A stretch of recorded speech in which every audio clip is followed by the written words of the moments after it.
Les tweets étaient effectivement très, très importants dans le film et je voulais qu'ils soient présents à l'écran. Alors, je voulais aussi qu'ils aient à l'écran un peu le même fonctionnement que dans nos vies. C'est-à-dire qu'ils soient très envahissants, que parfois ils parasitent les scènes qui se déroulent derrière.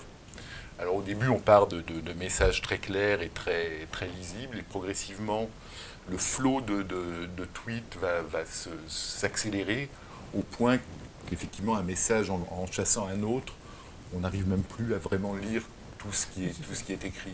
Et ça, je pense que ça donne oui, une idée de la dynamique aussi de ces réseaux sociaux, où finalement la pensée se réduit à quelques mots qui doivent être percutants parce qu'on n'a pas le temps de les lire presque. Quand on regarde un peu un fil de tweet, même s'il est moins porteur de violence que dont j'avais besoin pour le film, on constate quand même que à part les deux ou trois premiers messages qui essayent de développer une idée et de contredire ou de compléter le tweet qui le précède, très rapidement on en arrive aux injures, on en arrive à une violence comme ça qui, voilà, qui me semble être peut-être à la fois ce que je déplore dans les réseaux sociaux et puis peut-être très représentative aussi d'une époque où finalement les punchlines sont préférables des analyses un peu complexes, quoi. Il y a quelque chose de très important pour tous les gens qui ont des comptes sur les réseaux sociaux, c'est le nombre de followers, le nombre de likes. Il y a un besoin de popularité qui trouve comme ça un espace pour se développer sur les réseaux sociaux. Alors après, effectivement, je pense que c'est ce qui amène la provocation. C'est d'ailleurs ce que dit Karim dans le film. Il dit plus c'est dégueulasse, plus on me suit. Donc voilà, je vais vers le dégueulasse. Et moi, ce qui m'intéressait, c'est que quand Karim réalise ça, je pense qu'il prend définitivement conscience de la responsabilité qu'il y a à écrire. Et ce qui est en fait le cheminement qu'il va faire tout au long du film. C'est-à-dire que dans le début du film, il est dans le déni en disant non, mais il n'y a pas d'affaire, on m'a jamais rien reproché, mes 200 000 followers ne m'ont jamais rien reproché. Et puis progressivement, il est obligé de prendre en compte la gravité de ce qui s'est passé.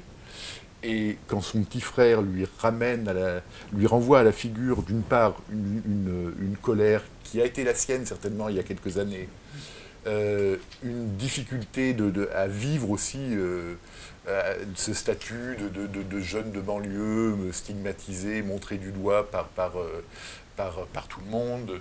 Et, et ben là, d'un seul coup il réalise qu'effectivement, il a dompté sa propre violence, sa propre colère, certainement pour trouver sa place dans ce nouveau monde auquel il essaye dans lequel il essaye d'entrer, qui est le monde de la littérature, le monde de l'édition, voilà, le monde parisien. Il voulait franchir le périph' et il en paye le prix, quoi.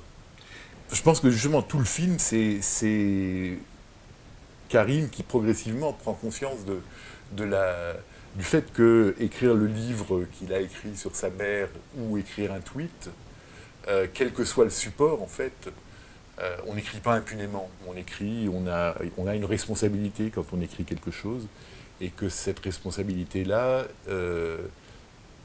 on ne la réalise pas quand on écrit un tweet, et que justement, c'est peut-être ça, le sens du film, c'est peut-être aussi que j'ai l'impression qu'on utilise beaucoup ces réseaux sociaux sans beaucoup les questionner et sans beaucoup questionner le rôle qu'on y joue.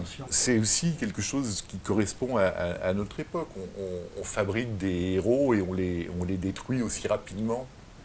Et les médias, qu'ils soient classiques comme la télé, là le film commence, il est en train de faire une émission de télé, mais les réseaux sociaux vont encore plus vite que la télé. Tout peut basculer dans un sens ou dans l'autre à une vitesse faramineuse. Et je me suis dit que dans ces 2 jours, l'apogée de son succès et sa chute, on pouvait du coup s'attacher à décortiquer les mécanismes mis en œuvre. Et poser en fait toutes les questions que les réseaux sociaux me posent à moi aussi. Qu'est-ce qu'on y fait, pourquoi, comment est-ce que dans un même esprit peut cohabiter d'une part le talent d'un Karim qui est capable d'écrire un livre dont on sent à travers le petit extrait qu'on en entend qu'il est plutôt bien écrit, et Arthur Rimbaud qui lui sort des tweets absolument inadmissibles. Moi, ce qui m'intéressait, c'est que le film soit une série de procès. Comme ça. Oui, absolument. Il commence par le monde de l'édition, et là, on sent qu'il y a d'une part un conflit de génération, qu'on ne peut pas, qu'ils peuvent difficilement se comprendre, de l'argent, évidemment.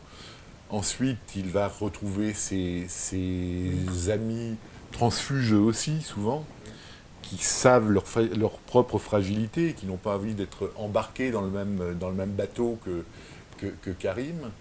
Puis il retrouve ses amis de banlieue avec qui il a créé une chaîne YouTube sur la banlieue et qui se sentent d'une part trahis et surtout mis en danger parce que y a un amalgame qui se fait très très vite. Hein. Il suffit qu'une poubelle brûle dans une banlieue pour qu'on montre du doigt l'ensemble des jeunes de banlieue. Donc eux savent aussi qu'ils sont fragiles. Et puis plus ça va, plus les tribunaux deviennent intimes. C'est-à-dire qu'après on arrive dans la famille avec la mère qui est certainement celle qui va le plus le faire flancher. C'est vrai que la difficulté du rôle et du personnage, c'est cette dualité. C'est être à la fois très à l'aise dans cette fête qu'on organise pour fêter le succès de son livre, et puis d'être aussi, de modifier même sa façon de parler en fonction du milieu dans lequel il va être amené à évoluer. Rabah Naïtoufela, effectivement, moi je l'avais rencontré, il avait 13 ans, je l'avais beaucoup aimé pendant le tournage d'Entre les murs, il m'avait semblé intéressé par tout ce qui se passait, il regardait les caméras, il comprenait très très vite, et puis très rapidement il a fait des castings pour faire d'autres films, et puis du coup je l'ai vu presque vieillir à travers les rôles d'abord très courts qu'il faisait dans les films, et puis de plus en plus importants. Et en écrivant, je pensais à lui. Il a fallu que je vérifie qu'il était bien à la hauteur du personnage. Lui-même sentait le poids que ça allait être, parce qu'il est dans tous les plans, il est absolument central dans le film. Et après un certain nombre d'essais avec lui, mais aussi avec d'autres comédiens, pour être sûr aussi de ne pas me laisser piéger par l'attachement que je pouvais avoir pour lui. Il m'a semblé qu'il était très, très juste, aussi parce que, justement, cette histoire ne lui est pas totalement étrangère, cette histoire de transfuge, certainement.